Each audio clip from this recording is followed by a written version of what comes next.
Christian faith and fiction, inspirational reading suggestions, along with chats about the Christian faith.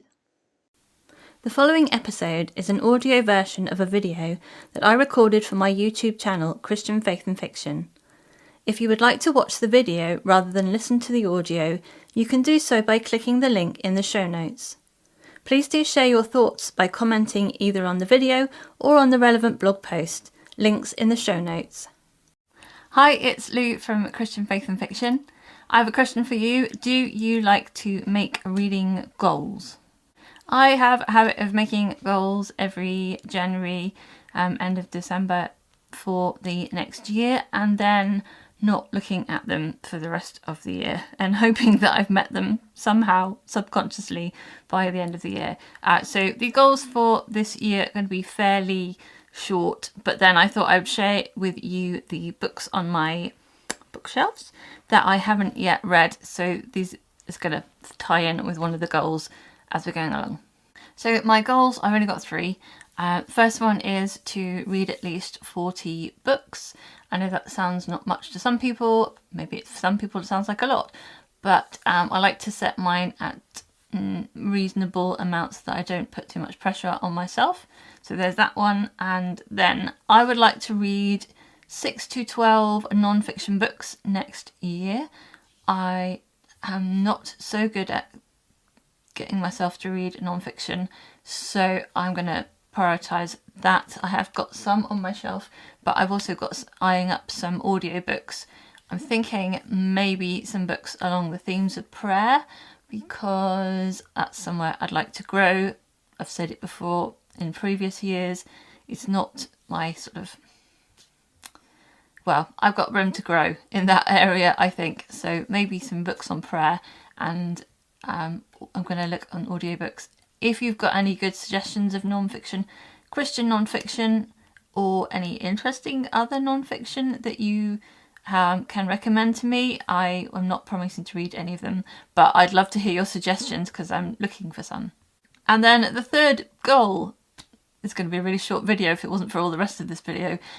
Third goal is to read at least 12 books from my shelf that I already own. So I did do quite well last year and reading or DNFing books that I put on my list of books that I wanted to read through the year. So I'm going to try and continue doing that, and maybe not as many as last year because I like to pick up new releases as well. But I do want to be making progress with the books behind me. So we're going to have a look at those ones next. So behind me I have Christian fiction mainly books on this side of the bookcase. I've already started this one because this was our November book club pick, but I didn't get very far through it, and then I put it down to read Christmas books. So this is going to be a priority for January because I've already started it and I was kind of into it. So I want to get to that one, Christian historical fiction.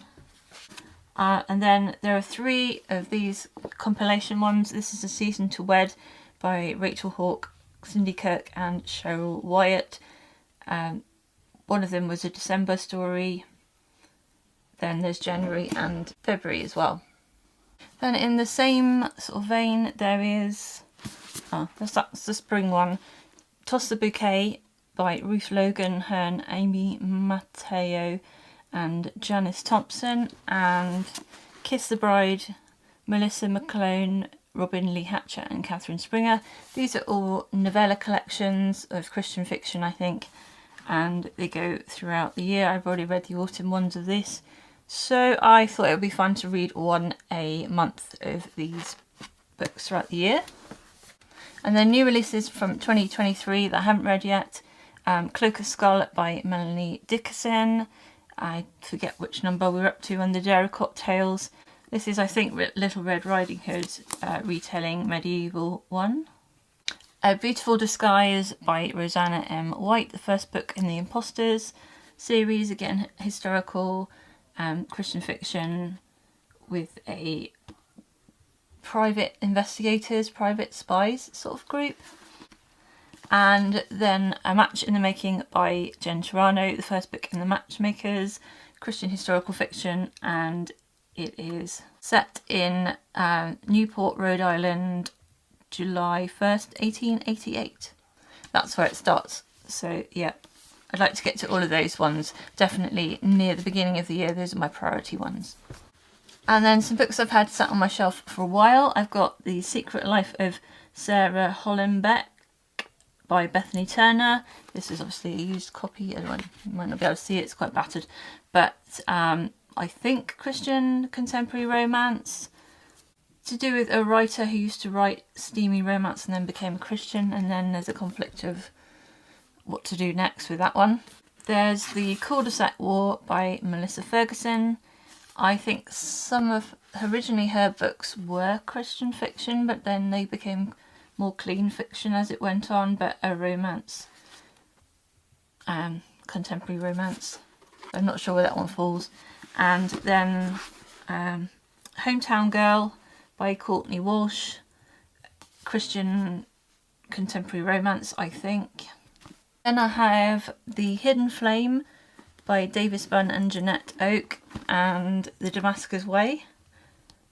And that's books 2 and 3 of Acts of Faith series. I read the first book years ago, and these ones have been sitting around for years, so probably overdue time to read those ones.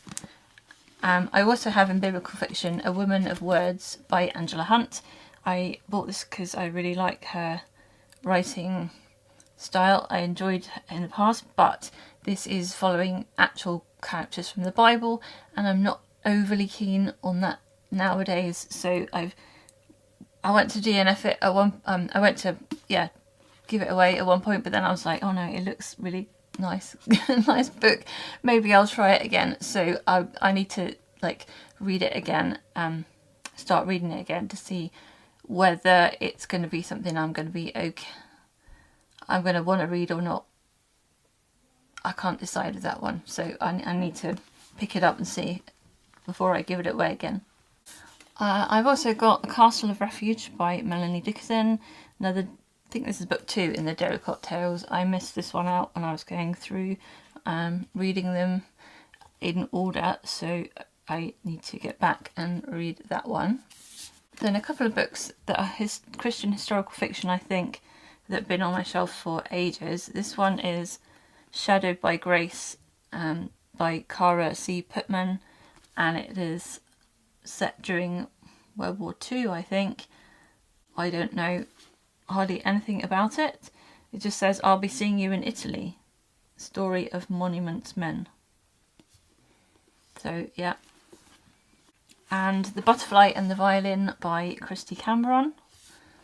She's an author that I have enjoyed a lot of, and this is one of her earlier books set in the darkest corners of Auschwitz and the loneliest hearts of Manhattan. So I think it's a dual time period novel, wartime and modern day. And then I've got Just Let Go by Courtney Walsh, that I read the first one in this particular series in 2023, so I want to pick up the next one. I kind of bought these for the covers. This one is just beautiful, and I hope that I did quite enjoy the other one, and yeah, hoping it does have some Christian faith content in there as well as being contemporary romance. The Lost Heiress by Roseanna M. White, one of her earlier books that I picked up. Don't know much about it, but I think possibly one of the characters in this one turned up in one of the later books that I did read about. I'm not sure. So yeah, I've given her 5 stars for all the 4 books that I've read. I don't know how I'm going to feel about her earlier books, but hopefully I will like them just as much. And then I've got Till I Want No More by Robin W. Pearson.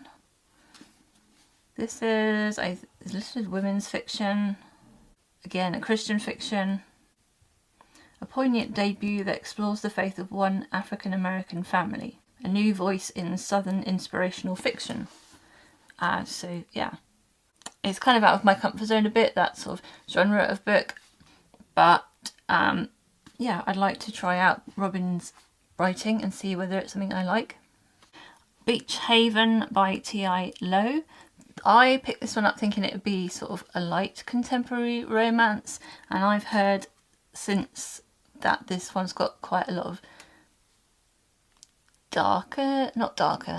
sort of heavier topics included in it, so I think that's what's put me off picking it up. But I do want to pick it up and see whether I like her sort of style of books. It's quite a small book compared to the other books, but I think the text is a little bit smaller, so that it might just be the way that it's been printed. But yeah, I'm interested to see how I get on with that one. This one, on the other hand, is a big book, Wishtress by Nadine. I have heard good things about it from other people, and I do want to pick it up at some time. It is a big old book though, so fantasy, which I do really love. When I love it, I really love it, and when other times I don't get on with it. So we'll see how that one turns out. Also in fantasy, I've got Bear Knight by James R. Hannibal, which is book 2 in the Light Raider Academy. I read the first book, Wolf Soldier. I think I gave that one 4 stars. It's young adult fantasy and Christian, I think. The first book I was listening to on audiobook and found some of it quite weird and strange to get my head around. So I'm wondering how I'll find reading an actual textbook. Maybe I'll find it easier. I managed to pick this one up quite cheaply, so I thought I will attempt the sequel and see how it goes, how it progresses. I am always looking for good Christian fantasy that doesn't have anything in it that I find problematic, so we'll see. And then finally, from this sort of half of the bookshelves, I've got You Belong With Me by Tari Faris.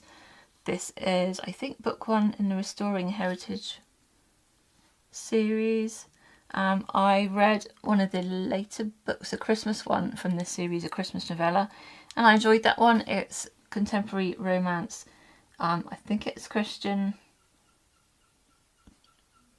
but maybe more on the lesser side of Christian. I don't know. I'll have to see what this one is like, and I'll let you know if I've read it. Switching to the other side of the bookcase now. In terms of fiction books, I've got the 2 remaining books from the Wingfeather saga, The Monster in the Hollows, which is book 3, and they're quite chunky. The Warden and the Wolf King, which is book 4. That concludes the actual saga, I think. And then I've also got Wingfeather Tales, 7 thrilling stories from the world of Here We Are. It always makes me laugh. By Andrew Peterson, and yeah, I want to continue with this one. I really love book 2 I read this year. Maybe I'll complete and read both these books. They are quite chunky. What's the biggest one? The Warden and the Wolf King is 493 pages. 493 pages, which for a middle grade book, which these are, it's pretty hefty. It's really heavy. But I do like these covers. Down here I've got my classics. I've read most of these before. I don't know if I've read The Secret Garden before. I know the story really well, but I can't remember if that's because I read the book or if it's just from the films and adaptations I've seen. So that, I haven't read it in this format though.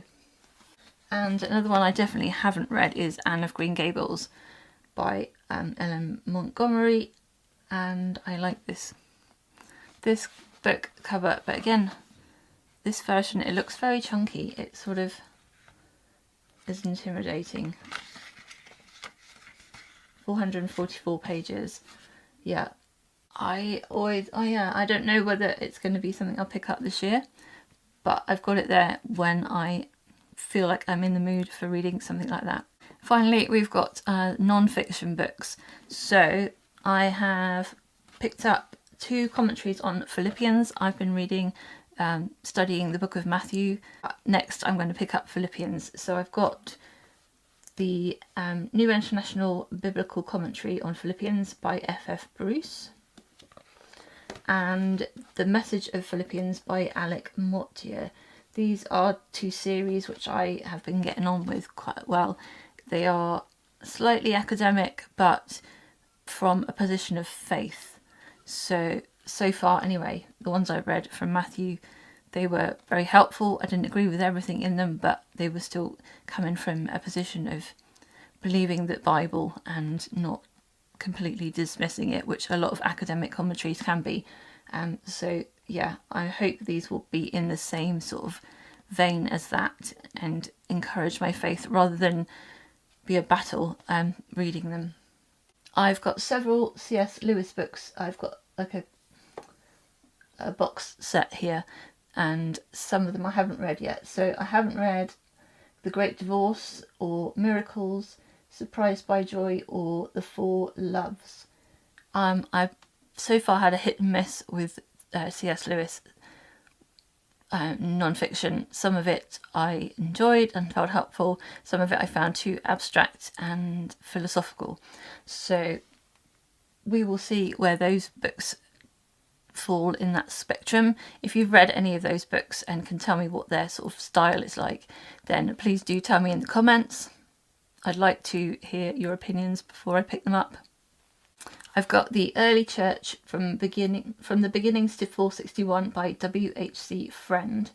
This I think it might be slightly academic, but I am quite interested to learn more about the early church and find out like what happened after the Bible was written up until like the end of the Roman Empire. I suppose that's when that was, somewhere around there. So I just think it'd be really interesting to know more about that time period. I don't know much about that time period of history, so that's something I'd be interested in reading. I feel like it could be quite dry and the text is absolutely tiny. Yeah, wow, I'm going to need some specs on for that one. Yeah, we'll see how I get on with that. I don't know about reading it all the way through in one go. I might have to take the time. On a completely different vein, I have Timmy Mallett, Utterly Brilliant, My Life's Journey. Now, this is published by SPCK, which is a Christian publisher. Timmy Mallett was a TV presenter when I was a child, so I remember him from children's TV, 80s, 90s time. So, yeah, I am kind of really fascinated to see whether he has a faith or not. It is him cycling along the Camino de Santiago. So he's doing a pilgrimage, cycling it, and also talking about his life. All of the like quotes on the front pages, all from like famous people and these newspapers in Britain. None of them I'm aware of are particularly Christian. Maybe one. So I don't know how much Christian content will be in that one, but it does interest me to know him as a personality. If you've ever seen him as a personality, he is also an artist, and he's just travelled around Britain painting pictures as he's been going over the whole of the coast. So I've been following that on Instagram. So yeah, I'll be interested to see what he has to say in that book. Last 2 books. One is Fresh Wind, Fresh Fire by Jim Zimbala, pastor of Brooklyn Tabernacle. This book I picked up because one of my pastors, Keith Tipple, recommended it to us when he was preaching, so I have no idea what it's going to be like, except that it's obviously to do with the Holy Spirit. What happens when God's Spirit invades the hearts of his people. He said it was encouraging, so I'm going to pick it up for that reason. And finally, I've got Just Leadership by Simon Barrington and Justin Humphreys, putting integrity and justice at the heart of how you lead. This one, again, I'm not totally sure what it's to do with other than justice and leadership and being a good leader. I know Justin Humphreys. He used to come to our church. He was in the same home group as me for a while. So I've known him in the past. He's now moved to a different part of the country. He heads, I think he is still the CEO of a charity that helps with safeguarding in churches, for safeguarding for children. And they work alongside survivors, victims of abuse. So I'm thinking this could be quite a heavy book, but I'm not entirely sure what it's going to be about. But I mean, I know the author, so that's why I've picked that one up. Hey, it's editing me, so I just have another 3 books to add that I got in December to this list. One is The Huntress of Thornbeck Forest by Melanie Dickerson. This is not part of her series that I've read yet. There is like 3 that are separate, and I think that these 3 are adult books rather than young adult. I'm not sure about that, but still medieval fairy tale retellings, I think. And then Missing Pieces by Cynthia Hickey, Linda Baton Johnson, Teresa Eves Lilly and Janice Thompson. And I've read a collection by them before, and this was the previous year's one. It is 4 cozy mysteries to do with puzzles and jigsaw puzzles, I think. What could go wrong when jigsaw puzzle enthusiasts get together? So it sounds kind of fun and quirky. And then the last one, A Winter by the Sea by Julie Klassen, which is the second book in this On Devonshire Shores series. It's the series that's set like 30-minute drive away from me in the Regency period, and I'm looking forward to continuing with this one, particularly as I recognise a lot of the places and have been there. So yeah, looking forward to continuing with the series. It's pretty chunky, this book, I think. 430 something pages, maybe. Yeah, so that'll be one to dive into and take my time over, I think. So full disclosure, I do have a few other books on my shelf in the other room, non-fiction, some of them historical sort of ones and secular ones, and some that are more sort of textbooky ones that you dip in and out of, some local history books, but I'm not going to get them out here because they're not going to be ones that I'm necessarily going to want to pick up in the next year. But yeah, just a handful of extra books really, 2 handfuls maybe, other books that I haven't fully read through. So let me know in the comments if you've read any of those books and if you can recommend them. Let me know which books you're planning to read next year, if you've got like a list of books that you think this is what I definitely need to read. And let me know if you've got any goals, reading goals for 2024. I hope you're having a really great reading week and Christmas time, and hope you have a really good New Year's. And until next time, God bless. Bye. Thank you for listening to the Christian Faith and Fiction podcast. If you would like more information, you can click the link in the description. Don't forget to subscribe on your podcast app to make sure you catch the next episode.